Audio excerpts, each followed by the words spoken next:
অঙ্কিতা স্টোরির আরও একটি ভিডিওতে তোমাদের সবাইকে স্বাগত। আজকে বাড়িতেই তৈরি করলাম খুব সহজে মিক্স চাউমিন। রেস্টুরেন্টে গিয়ে যদি মিক্স চাউমিন অর্ডার দেওয়া হয় তাহলে মারাত্মক পরিমাণে দাম নিয়ে নেয়। তাই বেশ অনেক দিন ধরেই ভাবছি বাড়িতে একটু মিক্স চাউমিন বানাবো। আসলে এটা কর্তামশাইয়ের আবদার ছিল আমার কাছে, বেশ অনেক দিন ধরেই বলছে বাড়িতে একটু মিক্স চাউমিন বানাবে। তাই ভাবলাম আজকে বাড়িতে চিকেনও আছে, অল্প চিংড়ি মাছও আছে, ডিমও আছে, আর সমস্ত সবজিও রয়েছে। তাই আজকেই কর্তামশাইয়ের জন্য বানালাম মিক্স চাউমিন, আর তোমাদের সাথেও পুরো রেসিপিটা শেয়ার করছি। খেতে কিন্তু দারুণ হয়েছিল। রান্না করা সবার প্রথমে বেশ খানিকটা চিকেন আর অল্প একটু চিংড়ি মাছটাকে আমি ম্যারিনেট করে রাখবো। দুটো তোমরা একসাথে ম্যারিনেট করতে পারো বা চাইলে আলাদা আলাদা করেও ম্যারিনেট করতে পারো। আমি বোনলেস চিকেন নিয়েছি, আর চিংড়ি মাছটা নিয়েছি মাঝখান থেকে দু টুকরো করেছি, আর খোসাটা, মাথাটা, লেজাটা সমস্ত কিছু বাদ দিয়েছি।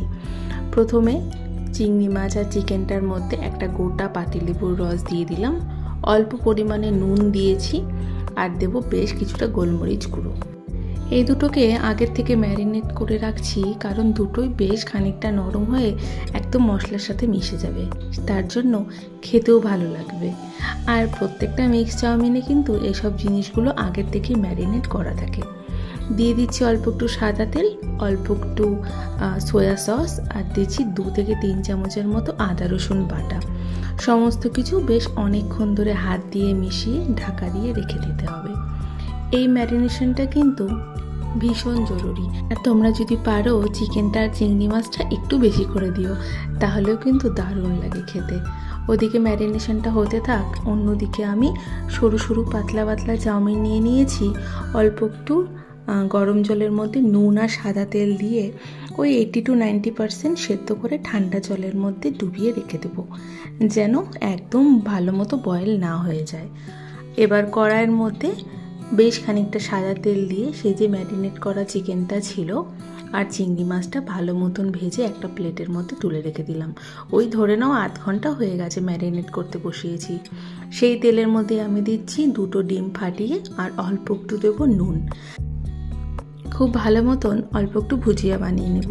এর মধ্যে চেলে তোমরা অল্প একটু গোলমরিচের গুঁড়ো দিতে পারো। এবার ডিম ভুজিয়াটা হয়ে যাওয়ার পরে সেটাও তুলে রেখে দেবো।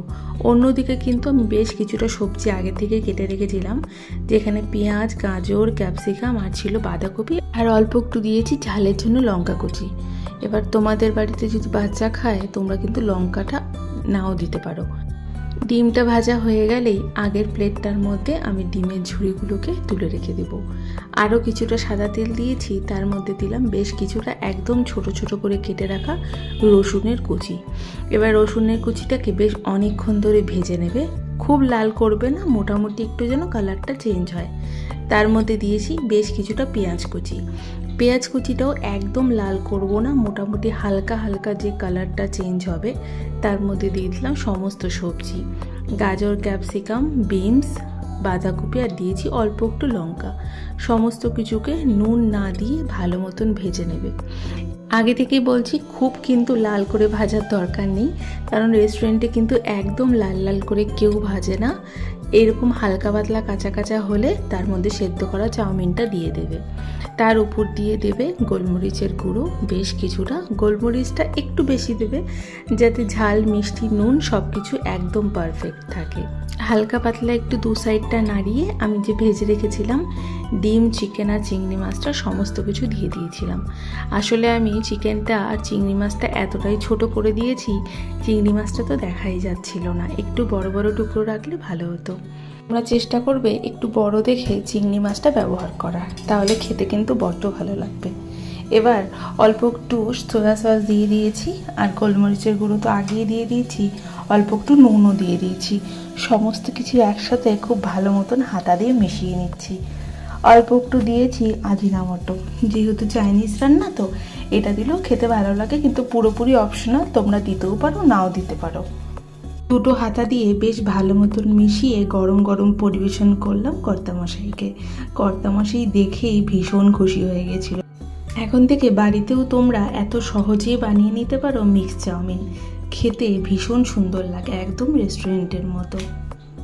আজকের ভিডিওটা এতটুকুই। যদি কিছু ভালো লেগে থাকে একটা লাইক করে চ্যানেলটা সাবস্ক্রাইব করে আমার পাশে থাকবে।